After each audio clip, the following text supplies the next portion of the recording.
নমস্কার বন্ধুরা, rare view mirror চ্যানেলে আপনাদের সবাইকে স্বাগত জানাই। থাম্বনেল দেখে একদমই চমকাবেন না, কারণ আমি সত্যিই আজকে আপনাদেরকে দেখাবো যে আমি আমার বাড়িতে কিভাবে মুড়ি ব্যবহার করে চিকেন তন্দুরি বার্গার বানাই। চলুন তাহলে রেসিপিটা শুরু করা যাক।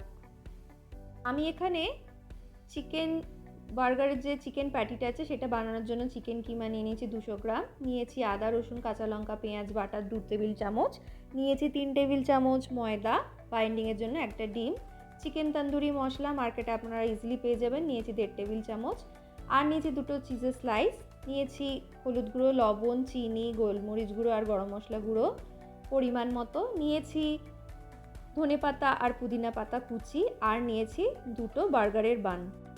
বার্গার বান আপনারা যে কোনো দোকানে ইজিলি পেয়ে যাবেন। এবার অন্য একটা পাত্রে আমি চিকেন কিমা নিয়ে নিয়েছি আর সমস্ত শুকনো উপকরণগুলো দিয়ে দিলাম আদা রসুন কাঁচা লঙ্কা আর পেঁয়াজের যে পেস্ট সেটা, ধনেপাতা পুদিনা পাতার কুচিটাও দিয়ে দিলাম। বাইন্ডিংয়ের জন্য যতটুকু দরকার ততটুকু ময়দা দিয়ে খুব ভালোভাবে আমি চিকেনের কিমাটা ভালো করে মেখে নেব। আমার হাতে বেশি সময় ছিল না, তাই আমি চিকেনের কিমাটা মেখে ফ্রিজে রাখতে পারিনি। আপনাদের হাতে সময় থাকলে কিন্তু অবশ্যই ফ্রিজে রাখবেন, ফ্রিজে যত রাখবেন তত কিন্তু এটা হার্ড হয়ে যাবে। অন্যদিকে আমি মুড়ি গুঁড়ো করে নেব। আমি এখানে 50 গ্রামের থেকে একটু বেশি মুড়ি নিয়েছি, মুড়িটা গুঁড়ো করে নিয়েছি দেখতেই পাচ্ছেন। অন্যদিকে আমি একটা প্লেটের মধ্যে মুড়িটা গুঁড়ো করে ছড়িয়ে নিয়েছি। এবার ওই বাটিটাতে যেটুকু আমার ময়দা বেঁচেছিল সেই বাটিটার মধ্যে লবণ দিয়ে ডিমটা গুলে নিলাম। এবার দুটো হাতের চেটোতে খুব ভালোভাবে আমি অলিভ অয়েল লাগিয়ে নিলাম, আপনারা চাইলে সাদা তেল ব্যবহার করতে পারেন। এবার চিকেন তন্দুরি প্যাটিটা বানানোর জন্য যেটুকু চিকেন কিমা আমার দরকার সেটুকু হাতে তুলে নিয়ে একটা গোলাকার শেপ দিয়ে আমি ডিমের গোলায় চুবিয়ে যে মুড়িটা গুঁড়ো করে রেখে দিয়েছিলাম সেই মুড়ির গুঁড়োতে দিয়ে দেব। আমি আগেই বলেছি বন্ধুরা, আমার কাছে একদম সময় ছিল না হাতে, তাই আমি ফ্রিজে রাখিনি। তাই দেখুন এখনও চিকেনের যে কিমাটা সেটা খুবই নরম রয়েছে। ফ্রিজে যদি রাখতাম তাহলে কিন্তু খুব শক্ত হয়ে যেত, তাহলে আর এত নরম থাকতো না। আপনাদের হাতেও যদি আমার মতো সময় না থাকে ফ্রিজে রাখার, তাহলে কিন্তু খুব সাবধানে হালকা হাতে করবেন, না হলে কিন্তু মাঝখান থেকে এটা ভেঙে যেতে পারে। খুব সাবধানে করবেন। আমি আস্তে আস্তে একটু চেপে চেপে দিচ্ছি, আর যেদিকে মুড়ির গুঁড়োটা ভালো করে লাগেনি সেখানে মুড়ির গুঁড়োটা ভালোভাবে লাগিয়ে দিচ্ছি। ব্রেড ক্রাম্বস সবসময় বাড়িতে অ্যাভেলেবেল থাকে না, কিন্তু মুড়ি সচরাচর সবার বাড়িতেই সবসময় থাকে, তাই এই প্রসেসটা আপনারা ফলো করতেই পারেন এবং খেতেও খুব ভালো হয়। আমি একটা গড়ে নিয়েছি চিকেন তন্দুরি প্যাটি, এইভাবে আমি আরেকটা গড়ে নিয়েছিলাম। অন্যদিকে ইন্ডাকশানে আমি ফ্রাইং প্যান দিয়ে দিয়েছি, তাতে অলিভ অয়েল দিয়েছি 1.5 টেবিল চামচ। আবারও বলছি আপনারা চাইলে সাদা তেলও ব্যবহার করতে পারেন।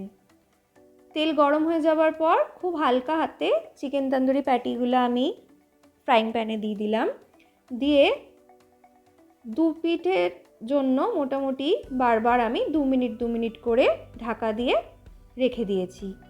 2 মিনিট পর ঢাকাটা সরিয়ে 2টো চামচের সাহায্যে আমি চিকেন তন্দুরি প্যাটিগুলো উল্টে পাল্টে দিচ্ছি। দেখুন এখন কিন্তু একদম শক্ত হয়ে গেছে।